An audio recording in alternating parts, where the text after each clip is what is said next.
पोत्री महाराजा रणजीत सिंह और धी है दलीप सिंह की। और ये जम्मे जाए जिमें कि इत्थे भी लिखा हुआ है 1869 ਦੇ ਵਿੱਚ और इन्हां दी डैथ होंदी है 10 मार्च 1957।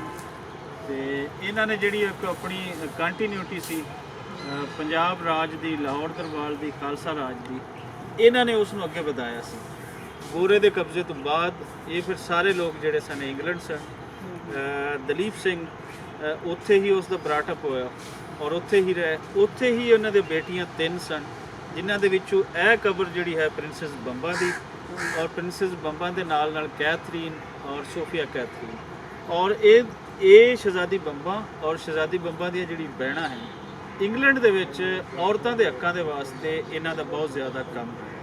ਵੋਟ ਪਾਉਣ ਦਾ ਹੱਕ ਇੰਗਲੈਂਡ ਦੇ ਵਿੱਚ ਇਸ ਤੋਂ ਪਹਿਲੇ ਕਿਸੇ ਔਰਤ ਨੂੰ ਨਹੀਂ ਸੀ। ਉਹ ਤੁਹਾਡੇ ਯੂਕੇ ਦੇ ਵਿੱਚ ਅਗਰ ਦਿਵਾਇਆ ਸੀ ਤੇ ਉਹ ਇਹਨਾਂ ਦੀ ਦਲੀਪ ਸਿੰਘ ਦੀ ਬੇਟੀ ਨੇ ਦਿਲਵਾਇਆ ਸੀ। ਇਹ ਫਿਰ ਆ ਗਏ ਸਨ ਇੱਥੇ ਲਾਹੌਰ, ਕਿਉਂਕਿ ਇਹਨਾਂ ਨੂੰ ਲਾਹੌਰ ਦੇ ਨਾਲ ਇਸ਼ਕ ਸੀ। ਲਾਹੌਰ ਦਰਬਾਰ ਇੱਕ ਇਲਾਮਤੀ ਤੌਰ 'ਤੇ ਸਿੰਬੋਲਿਕਲੀ ਇਹਨਾਂ ਵਾਸਤੇ ਬੜਾ ਇੰਪੋਰਟੈਂਟ ਸੀ, ਕਿਉਂਕਿ ਇਹਨਾਂ ਦਾਦੇ ਦਾ ਰਾਜ ਉਹ ਲਾਹੌਰ ਦਰਬਾਰ ਉਹਦਾ ਗੜ੍ਹ ਸੀ। ਸੋ ਲਾਹੌਰ ਦੇ ਅੰਦਰ ਫਿਰ ਇਹਨਾਂ ਦੀ ਜਿਹੜੀ ਆਖਰੀ ਹਯਾਤੀ ਗੁਜ਼ਰਦੀ ਹੈ।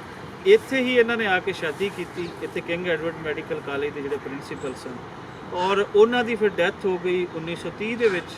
ਲੇਕਿਨ ਇਹ ਫਿਰ ਇਹਨਾਂ ਨੇ ਜਿਹੜਾ ਗੁਲਜ਼ਾਰ ਹਾਊਸ ਸੀ ਮਾਡਲ ਟਾਊਨ ਲਾਹੌਰ ਦੇ ਵਿੱਚ, ਉਹਦੇ ਵਿੱਚ ਆਪਣੀ ਰਿਹਾਇਸ਼ ਰੱਖੀ। ਔਰ ਜਿਹੜਾ ਸਾਰਾ ਪਿੱਛੇ ਲਾਹੌਰ ਦਰਬਾਰ ਦੀਆਂ ਪੇਂਟਿੰਗਸ ਸਨ, ਸਾਰਾ ਕੁਝ ਸੀ, ਉਹ ਇਹਨਾਂ ਨੇ ਸੰਭਾਲਿਆ ਹੋਇਆ ਸੀ। ਪਾਕਿਸਤਾਨ ਬਣਨ ਵੇਲੇ ਨਹਿਰੂ ਨੇ ਇਹਨਾਂ ਨੂੰ ਆਫਰ ਦਿੱਤੀ ਸੀ ਕਿ ਤੁਸੀਂ ਇੰਡੀਆ ਆ ਜਾਓ ਤੇ ਅਸੀਂ ਤੁਹਾਨੂੰ ਜਿਹੜਾ ਬਾਦਸ਼ਾਹਾਂ ਪ੍ਰੋਟੋਕੋਲ ਹੁੰਦਾ ਤੁਹਾਨੂੰ ਉਹ ਲਾਈਫ ਦੇਵਾਂਗੇ। ਲੇਕਿਨ ਇਹਨਾਂ ਨੇ ਪ੍ਰੈਫਰ ਦਿੱਤਾ ਲਾਹੌਰ ਨੂੰ, ਕਿ ਲਾਹੌਰ ਦਰਬਾਰ ਦੇ ਅੰਦਰ ਮੈਂ ਜਿਹੜਾ ਮੇਰੇ ਦਾਦੇ ਦਾ ਰਾਜ ਸੀ ਮੈਂ ਉੱਥੇ ਰਵਾਂਗੇ।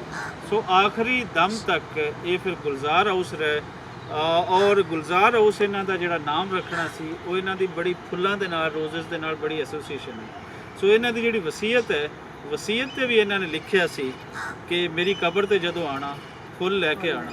ਸੋ ਆਪਾਂ ਵੀ ਫੁੱਲ ਲੈ ਕੇ ਆਏ ਹਾਂ। ਉਹ ਕਾਰ ਦੇ ਵਿੱਚ ਗੁਲਦਸਤਾ ਹੈ, ਉਹ ਇੱਥੇ ਲਿਆ ਕੇ ਰੱਖਾਂਗੇ ਬਾਅਦ ਦੇ ਵਿੱਚ। ਤੇ ਇਸ ਲਈ ਜਿਹੜਾ ਵੀ ਇੱਥੇ ਆਉਂਦਾ ਹੈ ਉਹ ਫੁੱਲ ਲੈ ਕੇ ਆਉਂਦਾ ਹੈ।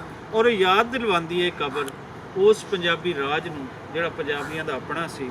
ਔਰ ਦਲੀਪ ਸਿੰਘ ਔਰ ਦਲੀਪ ਸਿੰਘ ਦੀ ਧੀਆਂ, ਖਾਸ ਕਰ ਸ਼ਹਿਜ਼ਾਦੀ ਬੰਬਾ, ਉਹਨਾਂ ਨੂੰ ਉਸ ਘਰ ਦੇ ਨਾਲ ਇਸ਼ਕ ਸੀ ਜਿੱਥੇ ਉਹਨਾਂ ਦੇ ਦਾਦੇ ਦਾ ਰਾਜ ਸੀ। ਕਿਵੇਂ ਦਾ ਲੱਗਿਆ ਹੈ ਜਸਵਿੰਦਰ ਜੀ?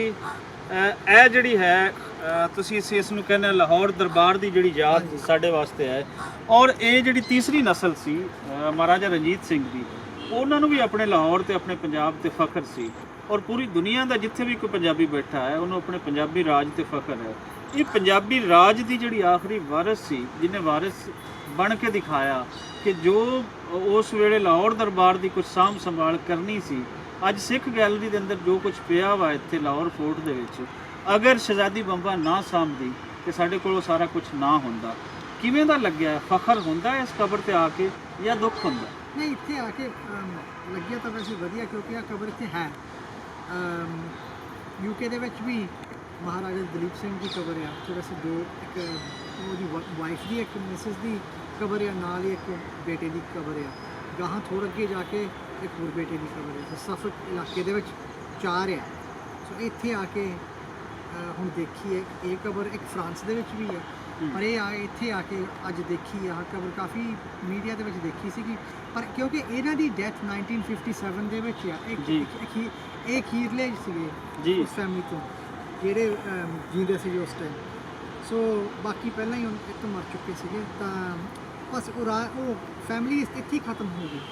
ਤਾਂ ਲਿੰਕ ਉਹ ਖਤਮ 57 ਦਾ, ਜਿੱਥੇ ਲਿੰਕ ਵਾਪਸ ਨਹੀਂ ਫਿਰ ਆ ਸਕਿਆ।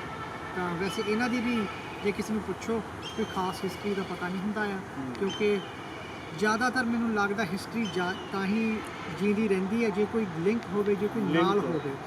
ਹੁਣ ਜੇ ਇਹਨਾਂ ਦਾ ਕੋਈ ਗਾਹਾਂ ਜਾ ਕੇ ਕੋਈ ਇਹਨਾਂ ਦੇ ਬੇਟੇ ਬੇਟੀਆਂ ਹੁੰਦੀਆਂ, ਉਹਨਾਂ ਦੀ ਫੀਲਿੰਗ ਬਣ ਜਾਂਦੀ ਹੈ, ਉਹ ਫਿਰ ਥੋੜ੍ਹੇ ਜ਼ਹਿਨ ਦੇ ਵਿੱਚ ਰਹਿੰਦੀ ਹੈ, ਥੋੜ੍ਹੇ ਸਿਰ ਦੇ ਵਿੱਚ ਰਹਿੰਦੀ।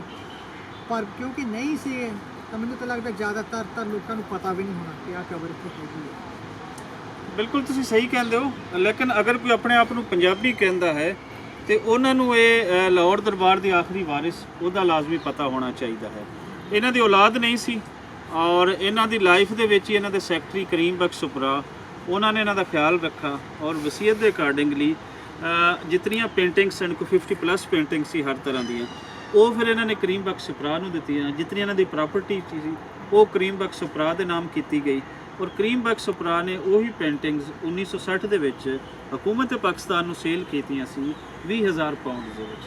ਸੋ ਸ਼ਹਿਜ਼ਾਦੀ ਬੰਬਾਂ ਦੀ ਅਗਰ ਕੋਈ ਕੰਟੀਨਿਊਟੀ ਬਣਦੀ ਤੇ ਇਹ ਕੰਮ ਕਰੀਮ ਬਖਸ਼ ਸੁਪਰਾ ਔਰ ਉਸ ਦੀ ਫੈਮਿਲੀ ਦਾ ਸੀ ਕਿ ਜਿਨ੍ਹਾਂ ਨੇ ਉਹਨਾਂ ਦੀਆਂ ਪ੍ਰਾਪਰਟੀਆਂ ਤੇ ਸਾਰਾ ਕੁਝ ਉਹਨਾਂ ਲਈ ਸੀ। ਉਹਨਾਂ ਨੇ ਇਸ ਨਾਮ ਨੂੰ ਵੀ ਉੱਚਾ ਕਰਨਾ ਸੀ, ਕੋਈ ਰਿਸਰਚ ਇੰਸਟੀਟਿਊਸ਼ਨ, ਕੋਈ ਆਰਗੇਨਾਈਜੇਸ਼ਨ ਇਸ ਨਾਮ ਤੇ ਉਹ ਬਣਨੀ ਚਾਹੀਦੀ ਸੀ। ਲੇਕਿਨ ਅਗਰ ਨਹੀਂ ਬਣੀ ਤੇ ਅੱਜ ਅਸੀਂ ਸ਼ਹਿਜ਼ਾਦੀ ਬੰਬਾਂ ਦੀ ਕਬਰ ਤੇ ਹਮੇਸ਼ਾ ਅਸੀਂ ਆਉਂਦੇ ਰਹਿੰਦੇ ਹਾਂ, ਪੰਜਾਬੀ ਪ੍ਰਚਾਰ ਦੀ ਟੀਮ। ਔਰ ਅੱਜ ਕਬਰ ਜਿਹੜੀ ਤੁਹਾਨੂੰ ਇਹ ਬਣੀ ਹੋਈ ਨਜ਼ਰ ਆਉਂਦੀ ਹੈ, ਅੱਜ ਤੋਂ 3 ਸਾਲ ਪਹਿਲੇ ਤੁਸੀਂ ਦੇਖੋ ਤੇ ਇਸ ਕਬਰ ਦੀ ਬਹੁਤ ਬੁਰੀ ਹਾਲਤ ਸੀ, ਜਿਹੜਾ ਥੱਲੇ ਸਾਨੂੰ ਨਜ਼ਰ ਵੀ ਆ ਰਹੀ ਹੈ। ਅਸੀਂ ਕੋਸ਼ਿਸ਼ ਕਰਕੇ ਇਸ ਕਬਰ ਨੂੰ ਫਿਰ ਦੁਬਾਰਾ ਤੋਂ ਬਣਵਾਇਆ। ਗੁਰਚਰਨ ਸਿੰਘ ਬਨਵੈਤ ਸਾਡੇ ਦੋਸਤ ਹਨ ਔਰ ਅਸੀਂ ਪੰਜਾਬੀ ਪ੍ਰਚਾਰ ਦੀ ਟੀਮ ਨੇ ਮਿਲ ਕੇ ਬਣਵਾਈ ਔਰ ਅੱਜ ਹੁਣ ਸਾਨੂੰ ਇਹ ਹੈ ਕਿ ਕਬਰ ਮਹਿਫੂਜ਼ ਹੋ ਗਈ ਹੈ ਔਰ ਅੱਗੇ ਇਸ ਕਬਰ ਦਾ ਜ਼ਿਕਰ, ਇਸ ਕਬਰ ਦੇ ਨਾਲ ਜੁੜੀ ਹੋਈ ਹਿਸਟਰੀ ਜਿਹੜੀ ਹੈ ਉਹ ਅਸੀਂ ਪੰਜਾਬੀਆਂ ਨੇ ਹੀ ਅੱਗੇ ਦੱਸਣੀ ਹੈ ਲੋਕਾਂ ਨੂੰ। ਅਸੀਂ ਦੱਸਾਂਗੇ ਤੇ ਪੰਜਾਬੀ ਆਪਣੇ ਬਾਰੇ ਜਾਣਨਗੇ, ਆਪਣੇ ਰਾਜ ਬਾਰੇ ਜਾਣਨਗੇ।